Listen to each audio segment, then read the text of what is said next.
Welcome to The Eye Opener. I'm your host, Michael Lewis. Today I was watching the news and suddenly I came across a very interesting phrase called doomsday clock. This immediately caught my eye. I wanted to see what it meant. It was set up in 1947 by the University of Chicago's Bulletin of the Atomic Scientist magazine as a metaphor to remind people to recognize threats against humanity. On the doomsday clock, midnight symbolizes a global catastrophe. How close the minute hand and seconds hands are set to midnight represents how close the world is to a global catastrophe. Every January, the clock is reset. Now, on January 23, 2020, the city of Wuhan was under lockdown because of the CCP virus outbreak. The clock was set to 100 seconds for midnight, the closest time ever to midnight. In January 2021, scientists decided to keep the clock's time unchanged, only 100 seconds from the moment of doom. They believe the crisis of human survival is imminent. These are what the scientists believe, but I believe there is hope. The pandemic is the main reason why the doomsday clock has been set close to zero. Even now, the Chinese Communist Party is still reluctant to let the world fully understand the virus's source. Even the World Health Organization, which is thought to be infiltrated by the Chinese Communist Party, faced heavy surveillance when they went to the Wuhan Institute of Virology to find out what was going on. In January, the WHO experts arrived in Wuhan, and after 14 days of isolation, they started to go out for inspections. On February 3rd, they went to the Wuhan Institute of Virology. The researchers were treated like enemies. There was a large number of police officers guarding the building. I don't know if they were trying to scare the WHO experts, prevent people from protesting, or maybe stop foreign media from reporting what was happening. I think it was for all three reasons. Personally, I don't believe that the WHO experts can find any valuable information. Instead of calling it an inspection, it is more like sightseeing. I would suggest the WHO experts visit cities that have been locked down by the Chinese Communist Party. Overseas, the pandemic caused by the CCP virus is also very serious. In the past 2 weeks since Biden took office, the total number of deaths from the pandemic in the United States has exceeded 40,000. The overall curve of the number of infected people has been decreasing over the past 2 weeks, but it still remains at high levels. The situation is precarious. Some people are debating whether this curve is another Biden curve. Recently, a case was exposed in New York State, where the New York State Health Department underreported the number of pandemic deaths in the nursing homes by half. This caused widespread repercussions in the community. However, this case is not necessarily directly related to Biden's rise to power, and the pandemic data itself will have its ups and downs. We will continue to monitor the U.S. data before making judgments. Mexican President Andrés Manuel López Obrador, who previously supported Trump, has also been infected on January 24th. The latest news is that he recovered on February 4th, less than 2 weeks after contracting the disease. Meanwhile, after a 10-hour marathon session in the U.S. Senate, Democrats struggled to pass a resolution related to Biden's $1.9 trillion COVID-19 relief package. The resolution will help force Biden's relief packages to pass with a simple majority vote. A simple majority vote means that if all Democrats vote for it, the relief package will pass. The resolution has only been passed in the Senate and will then be sent to the House for a vote. Afterwards, Congress will discuss the details of the relief package before voting on the package itself. However, the vote on this resolution was discussed in the Senate from 2 p.m. on February 4th until 6 a.m. on February 5th, and the final vote was 50-50. The vote was split along party lines. Finally, relying on Vice President Harris's tie-breaking vote, the Democrats passed the resolution by 51-50. All Republicans opposed the relief bill because the bill is not just about American taxpayers receiving a third round of epidemic subsidies of $1,400 per person. The bill has a lot of Democrats' special goods in it for promoting their agenda. That's the real reason why it came to such a high figure of $1.9 trillion. Otherwise, it would have cost much less.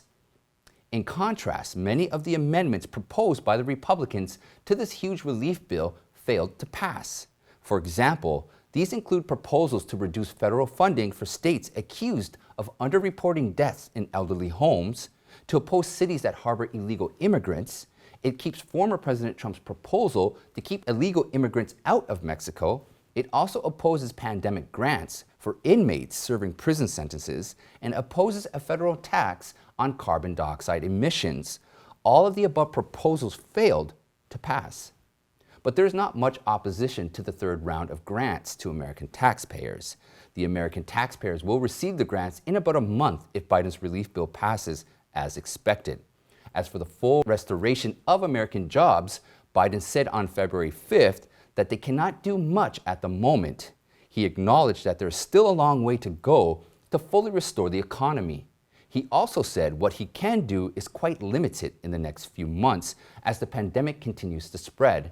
This is completely different from his confident attitude during the previous campaign. The troops in Washington, D.C. will remain at least 5,000 strong until mid-March. Officials have not been able to give a convincing answer to why they are staying so long.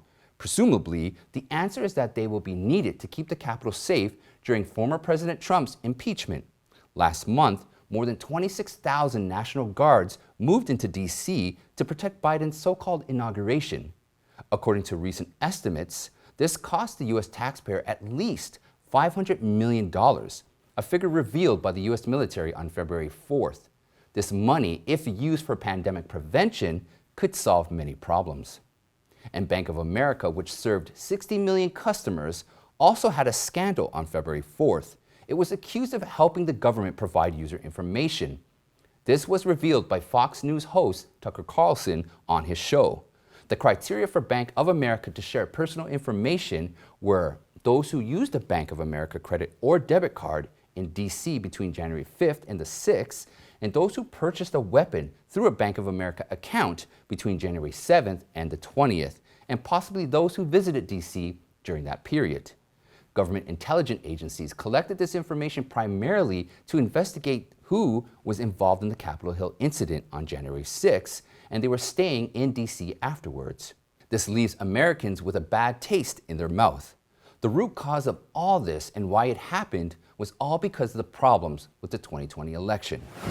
On February 4th, Time magazine published an article that publicly revealed the collusion among left-wing elites, politicians, and business leaders behind the recent presidential election.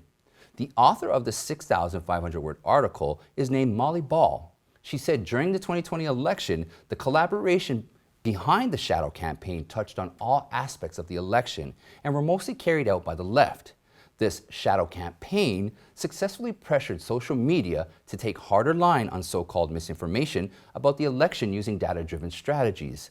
The author revealed that some of the participants in the secret history of the 2020 election want these things to be revealed. Although it sounds like a paranoid fever dream, here's what happened. An elite group of well-funded individuals spread across all sectors of society in ideological spheres. They work together behind the scenes to manipulate social perceptions, change rules and laws, and guide the media and control the flow of information. The author even clearly pointed out that Mike Potizer is the architect of the entire shadow campaign. Potizer is the political director of the most powerful union federation in the United States, called the American Federation of Labor and Congress of Industrial Organizations, or the AFL-CIO. The primary goal of this operation is to completely and permanently change the basis of the U.S. election.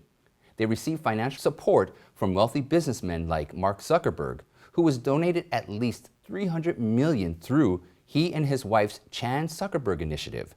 Potizer also used the death of George Floyd, which triggered a nationwide BLM protest in May 2020, and turned it into a political campaign. In the end, the executive vice president of the U.S. Chambers of Commerce, Neil Bradley, joined forces with Potizer and stated publicly that their goal is to achieve a fair election.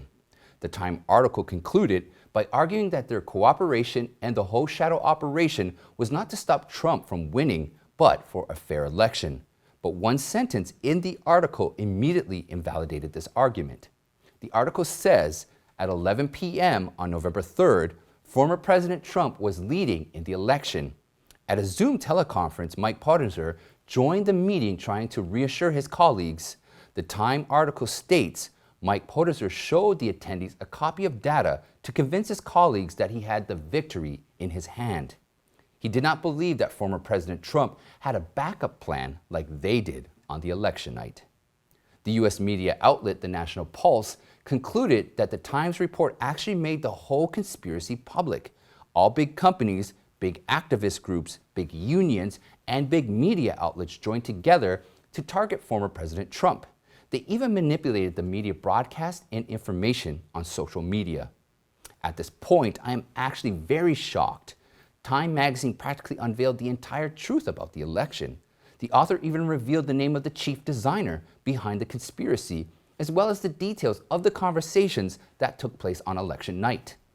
Now, before we move on, I once again would like to make two requests. First, our videos are being removed and demonetized. So if you enjoy this show, please consider supporting us. Our donor box link is in the description. And secondly, the censorship continues to be excessively restrictive. And if we get shut down, it would be great, as a safety measure, if you would please sign up to our email list. Okay, let's get back into this. Fox News Media canceled longtime conservative host Lou Dobbs' program, Lou Dobbs Tonight. The program airs twice during the night at 5 p.m. and 7 p.m. on the Fox News Business Network. The cancellation follows a $2.7 billion defamation lawsuit filed by Smartmatic against Fox News. The voting software company sued attorney Rudy Giuliani, Sidney Powell, Fox News Media on Thursday for alleged disinformation on Smartmatic following the 2020 presidential election. The lawsuit named three Fox News anchors, Lou Dobbs, Maria Bartiromo, and Jeanine Pirro, as defendants. Trump has issued a statement on the cancellation of Dobbs' program. He said, "Lou Dobbs is and was great. Nobody loves America more than Lou. He had a large and loyal following that will be watching closely for his next move, and that following includes me." It is true, Dobbs has got great followers. His show at 7 p.m. airtime attracts on average 300,000 viewers, the largest audience on any business news channel. However, Dobbs' program is also a lost leader, as most advertisers have distanced themselves from Dobbs out of the concern of consumer boycotts for the staunchest support of the former President Donald Trump. Fox News, the largest conservative network, has shifted its tone since the 2020 election. It was the first network to call the state of Arizona for Biden prematurely on the election night, a move that irritated a large number of audiences, and many felt betrayed. Ever since Fox News daytime ratings have crashed. In January, its daytime viewership fell 17% from a year ago. Its prime time slot fell to third place. In total daytime and overall viewers, Fox News finished behind CNN and MSNBC for the first time since 2000. It doesn't seem to be a wise move at all for Fox News to cancel Lou Dobbs' show. We will be closely watching how Fox News is doing in the coming year.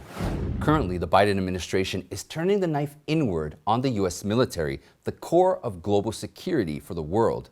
They are conducting a major upheaval. According to the U.S. Military Times, Biden's Defense Secretary Lloyd Austin has called on the services to conduct a 60-day stand down on the issue of extremism and extremist ideology in the military, such as so-called white supremacy. 60 days. This is a threat to international security. Austin also said that the number of extremists in the military may be small, but it may not be small as we think. As of now, he has not said how the various branches of the U.S. military will deal with the so-called extremists that are found and how this internal reorganization will be carried out.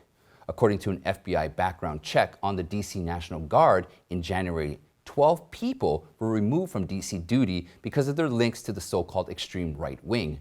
But this kind of thing is familiar to the Chinese people.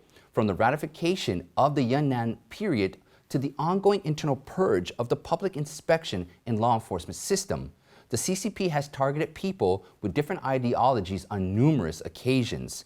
The fact that this kind of thing is happening in the United States under different guise is really, really concerning.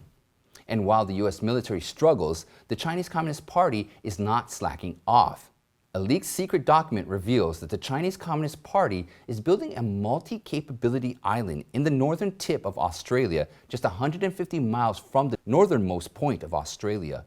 The small island is of Papua New Guinea, and its name is Dara Island. The Chinese Communist Party has been granted long-term operating rights to the island, which is being built by a Chinese government-backed firm. The Chinese would include a seaport, industrial zone, commercial business precinct, as well as resorts and residential sectors. This is a wake-up call for Australia's national security. Meanwhile, recently, the Chinese Communist Party pressured the small country of Guyana not to have dealings with Taiwan.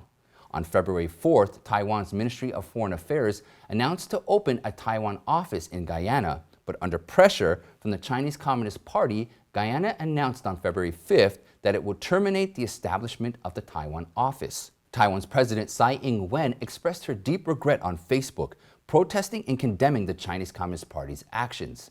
If it were the Trump administration, they would have already condemned the act and even take countermeasures by now.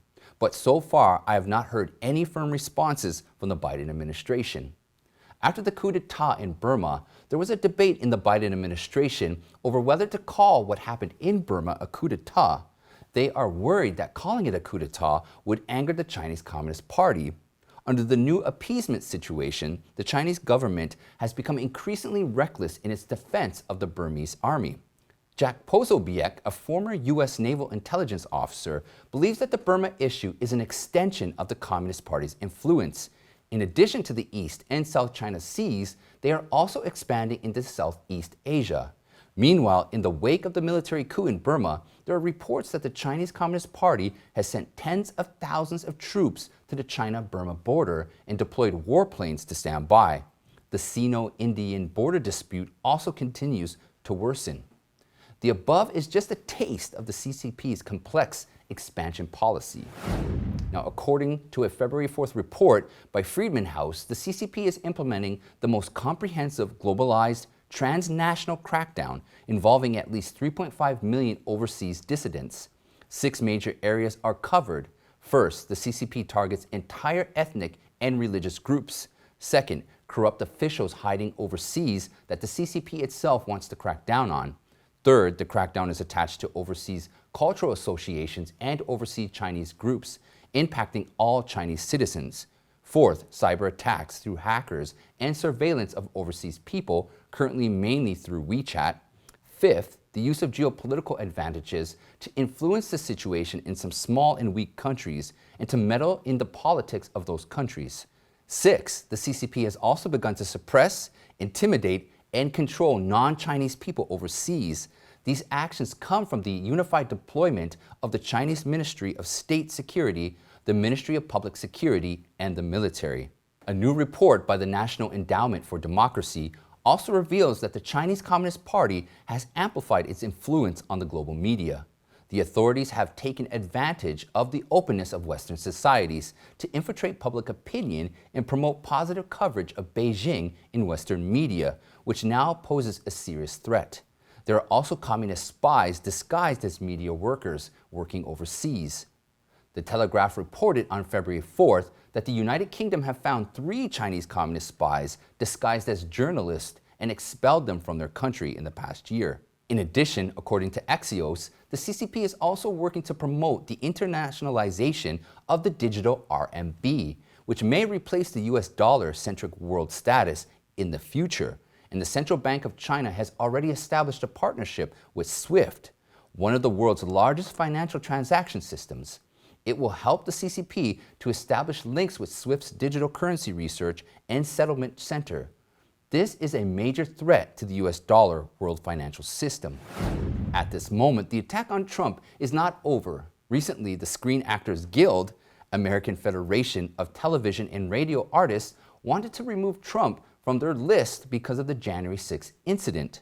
On February 4th, Trump sent out a short and powerful open letter directly to the Actors Union, and he said, "I write to you today regarding the so-called disciplinary committee hearing aimed at revoking my union membership.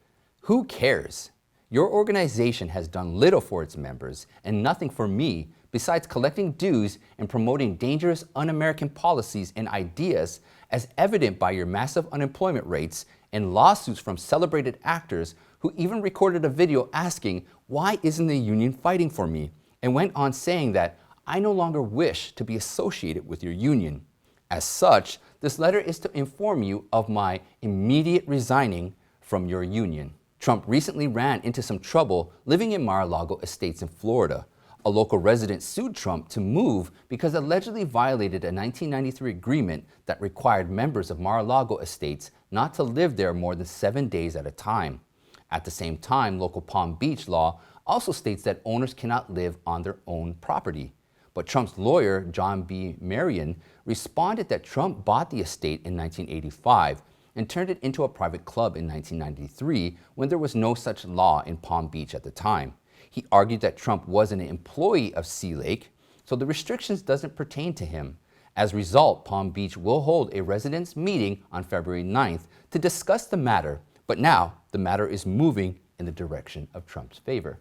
There's also a rumor that Trump's daughter Ivanka is going to challenge Florida Republican U.S. Senator Marco Rubio in the 2020 midterm election. But Rubio is also a local political star in Florida and a conservative Republican, so it would not be easy to win. While Ivanka can gain some support because of her father, she also has to show some real political skills. But her experience in the White House and personality are advantages. The main thing to look at now is whether she will make up her mind to run for office. Well, that's it for today, my friends. Please like and share, and if you haven't yet, please subscribe, and I will see you next time.